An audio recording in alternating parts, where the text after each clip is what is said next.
Hello everyone and welcome back. So in this lecture we are going to discuss about the continuous slab. इससे पहले की जो lectures हमने किए जिसमें हम लोग स्लैब की बात कर रहे थे जिसको हम प्लेट मेंबर भी बोलते हैं।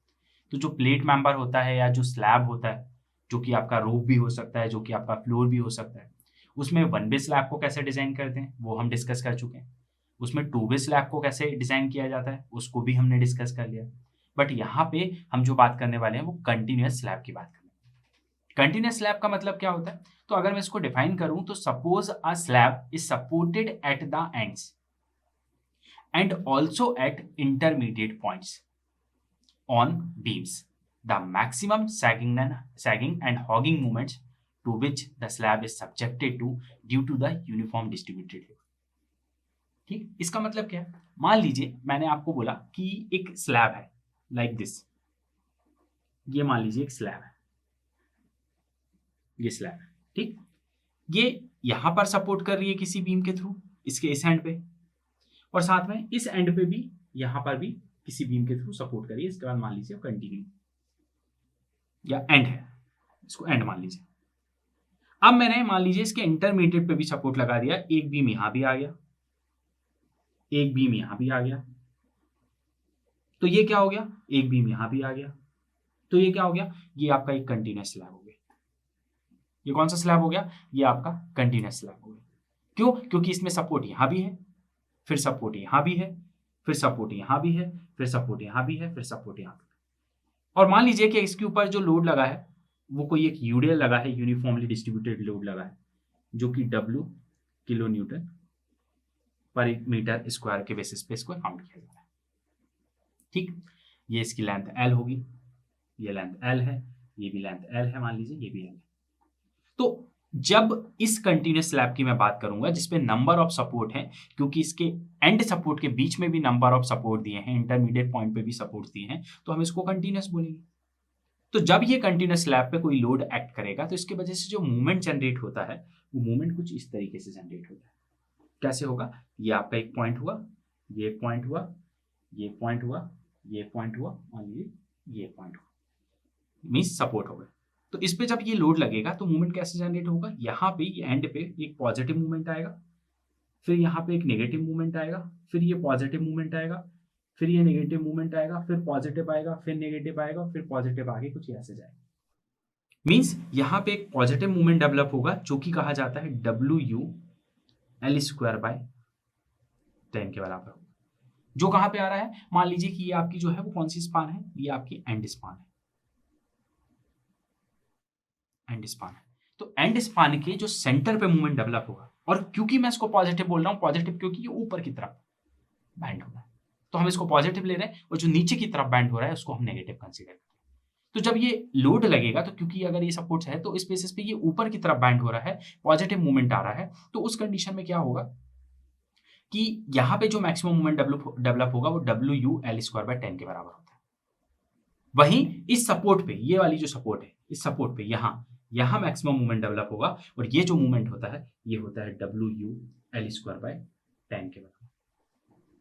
इसी तरीके से फिर ये आपके एंड स्पान के बाद जो स्पान आएगी, सेंटर वाली स्पान आएगी, इस पे भी पॉजिटिव मूवमेंट आया, ये मूवमेंट होगा WU_L² के बराबर। इसी तरीके यहाँ पे जो आएगा वो होगा WU_L², ये भी होगा 12 के बराबर, ये नेगेटिव है। फिर यहाँ पे जो आएगा ये भी होगा WU_L²/12, क्योंकि ये भी इंटरमीडिएट वाली स्पान आ गई। यहाँ पे अगर हम बात करेंगे तो यहाँ पे ये लास्ट स्पान के पहले वाला है, तो यहाँ पे नेगेटिव होगा जो कि होगा WU_L²/10, और यहाँ पे भी अगर मैं मैक्सिमम मूवमेंट की बात करूँ तो ये होगा WU_L²/10 के बराबर। इसका मतलब ये हुआ कि जब मैं किसी कंटिन्यूस स्पान की बात करता हूँ, कंटिन्यूस स्लैब की बात करता हूँ जिसमें नंबर ऑफ सपोर्ट हैं, तो जो मूवमेंट भी होते हैं ना, मूवमेंट भी डिफरेंट डिफरेंट डेवलप होते हैं।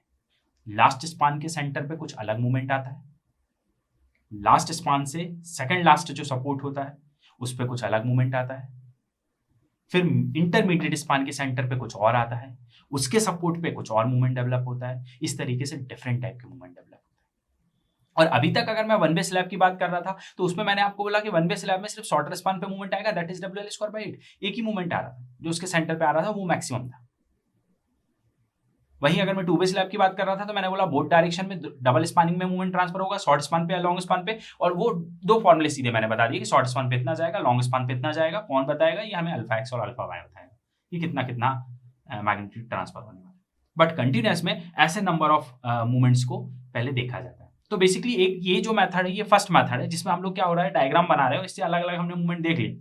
उसके बाद ये वाली आपकी लास्ट स्पान हो गई, इसी तरीके से ये भी आपकी लास्ट स्पान हो गई, इसलिए यहाँ पे आपके सेम मूवमेंट है। यहाँ पे ये सेंटर पे सेम है, ये सेम है, यहाँ पे ये डाउन में सेम है, फिर ये नेगेटिव सेम है। उसके बाद ये बीच वाली स्पान होगी तो इसमें यहाँ बीच पे सेम है और इसके भी बीच वाले सपोर्ट पे सेम है। तो पहले आपने ये मूवमेंट ले लिया तो पहले लास्ट स्पान का पॉजिटिव निकाल लेंगे, इसका नेगेटिव निकालेंगे, इंटरमीडिएट का पॉजिटिव निकालेंगे, इंटरमीडिएट का नेगेटिव निकालेंगे और फिर उसमें से मैक्सिमम मूवमेंट को सिलेक्ट करेंगे। उसके लिए बेसिकली हम क्या करेंगे, अपने कंटिन्यूअस स्लैब को हम यहाँ पे डिजाइन करेंगे। तो पहली जो मेथड है उसमें तो हमने क्या किया, मैक्सिमम सैगिंग और हॉगिंग मूवमेंट्स हम लोग देख लेते हैं कि एंड स्पान पे कितना आ रहा है, फिर एंड के इंटरमीडिएट पे कितना आ रहा है, उसके सपोर्ट पे कितना आ रहा है, सारे मूवमेंट देखेंगे और उसमें से मैक्सिमम को सेलेक्ट करेंगे और उसके लिए हम लोग उसको स्ट्रक्चर को क्या करेंगे, डिजाइन कर देंगे।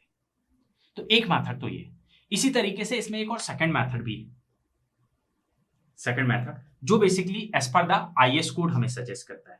आईएस कोड 456/2000 के अकॉर्डिंग दी गई है। ये जो मेथड हमें दी गई है वो किसमें दी गई है, आईएस कोड 456/2000 के अकॉर्डिंग हम इसमें बात करते हैं।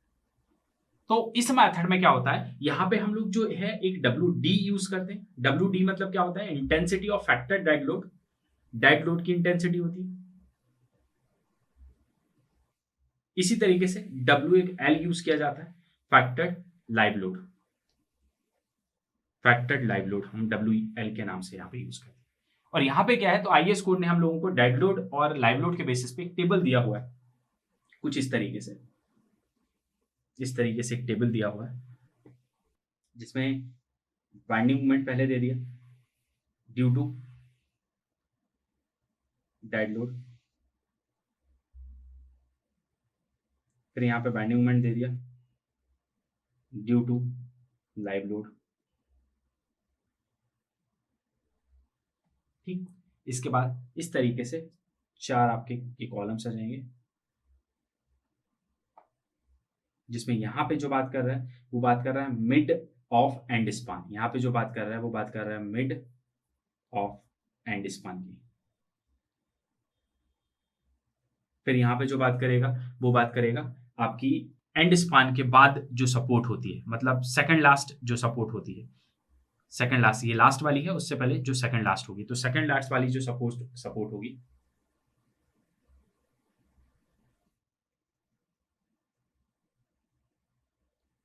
सपोर्ट की यहां बात करेगा। फिर यहां पे मिडिल ऑफ इंटीरियर स्पान की बात करेगा, यहां मिड ऑफ सेंटर स्पान की बात होगी, फिर इसके सपोर्ट की बात होगी, इसके सपोर्ट की। इसमें यहां पे मूवमेंट दे दिया गया है WD L²/12, यहां पे दिया है WL L²/10, ये पॉजिटिव है। फिर नेगेटिव है WD L²/10, फिर यहाँ पे है नेगेटिव का WL L²/9, यहाँ पे प्लस में WD L²/16 और यहाँ पे है प्लस में WL L²/12, यहाँ माइनस WD L²/12 और यहाँ पे माइनस WL L²/9। इसका मतलब इसने क्या किया, यहाँ पे जो बात कर रहा था वो एक कंबाइंड लोड के बेसिस पे बात कर रहा था, टोटल लोड के बेसिस पे बात कर रहा था, जिसमें एंड स्पान के सेंटर पे एक मूवमेंट दे दिया WL²/10 से, मान लीजिए मैंने एक वैल्यू निकाली। फिर ये जो एंड स्पान है इसके सपोर्ट पे एक मूवमेंट दिया, इससे मैंने एक वैल्यू निकाली। फिर जो इंटरमीडिएट स्पान होगी उसका सेंटर पे मूवमेंट निकाला और फिर उसके सपोर्ट पे मूवमेंट निकाला, और ये चारों में से जो मैक्सिमम वैल्यू होगी उसके लिए मैं थ्रू आउट पूरे स्लैब को डिजाइन कर दूंगा। तो इसमें आपको सीधा जो बात कर रहा है वो WU के बेसिस पे बात कर रहा है। लेकिन जो सेकंड मेथड है जो as per the IS code हम बात करते हैं, इस वाली मेथड में ये क्या कर रहा है, WD और WL इसको दो पार्ट में डिवाइड किया गया है, डेड लोड और लाइव लोड, जिसमें डेड लोड के लिए अलग फॉर्मूला दे दिया और लाइव लोड के लिए अलग फॉर्मूला दे दिया। बाकी कंडीशन यही चल रही है। जैसे यहाँ पे बोला कि bending moment due to the dead load, dead load मतलब जो स्ट्रक्चर का खुद का वेट होगा और फिनिशिंग लोड मिला के जो डेड लोड बनेगा उसकी वजह से, किस पे, मिड ऑफ एंड स्पान, मतलब ये वाली एंड स्पान है, इसके मिड पे जो मूवमेंट होगा वो WD L²/12 होगा। और वही लाइव लोड की वजह से इसी पॉइंट पे जो मूवमेंट होगा वो कितना होगा, WL ये लाइव लोड की वजह से होगा। इसके बाद जाएंगे तो सेकंड लास्ट सपोर्ट के ऊपर, मतलब ये लास्ट स्पान है इसका, जो सेकंड लास्ट सपोर्ट ये वाला सपोर्ट है, इस पे जो मूवमेंट बात करेगा डेड लोड की वजह से ये हो जाएगा WD_L² 10 और लाइव लोड की वजह से होगा WL_L² 9 के बराबर। इसके बाद ये इंटरमीडिएट स्पान पे चला जाएगा। ये वाली की बात कर लो या ये वाली की बात करो, ये दोनों इंटरमीडिएट है। इंटरमीडिएट पे ये इसके मिड पे बात करेगा तो मिड ऑफ सेंटर स्पान। तो यहां पे जो मूवमेंट होगा, पहले दे दिया डेड लोड की वजह से WD_L² 16 और फिर दे दिया लाइव लोड की वजह से WL_L² 12। इसी तरीके से फिर इस इंटरमीडिएट का जो सपोर्ट होता है नीचे वो ये वाला है, ये वाला सपोर्ट हुआ, ये मूवमेंट हो जाएगा और डेड लोड की वजह से होगा इतना और लाइव लोड की वजह से होगा इतना। इसका मतलब पहले आप इस वाले मूवमेंट को निकालेंगे डेड लोड की वजह से, लाइव लोड की वजह से, डेड लोड की वजह से, लाइव लोड की वजह से, ये दोनों ऐड हो जाएंगे। जितना मूवमेंट ये होगा प्लस ये हो जाएगा। फिर उसके बाद फिर ये निकालेंगे, इन दोनों को प्लस कर देंगे, ये निकालेंगे, इन दोनों को प्लस कर देंगे, इसी तरह इसमें, और फिर चारों में से जो मैक्सिमम वैल्यू होगी उसके लिए डिजाइन करेंगे। तो यहाँ पे हम डेड लोड और लाइव लोड के बेसिस पे बात करते हैं और यहाँ पे हम सीधा इस तरीके से बात करते हैं। तो कई बुक में आपको कैलकुलेशन इस मेथड से भी मिल सकता है, कई बुक में आपको कैलकुलेशन इससे भी मिल सकता है। मोस्टली इसमें मिलेगा बिकॉज ये as per the IAS code method है, तो इसको कई लोग यूज आप करते हैं। तो इसके बाद हम कंटिन्यूअस स्लैब को डिजाइन करेंगे। अगले जो लेक्चर हमारा होगा उसमें आप देखेंगे, जिसमें मैं आपको ये वाली मेथड बताने वाला हूँ जो as per the IAS code 456-2000 है, इसको किस तरीके से हम अप्लाई करते हैं किसी प्रॉब्लम के ऊपर। तो हम मिलेंगे अब नेक्स्ट क्लास में। Thank you.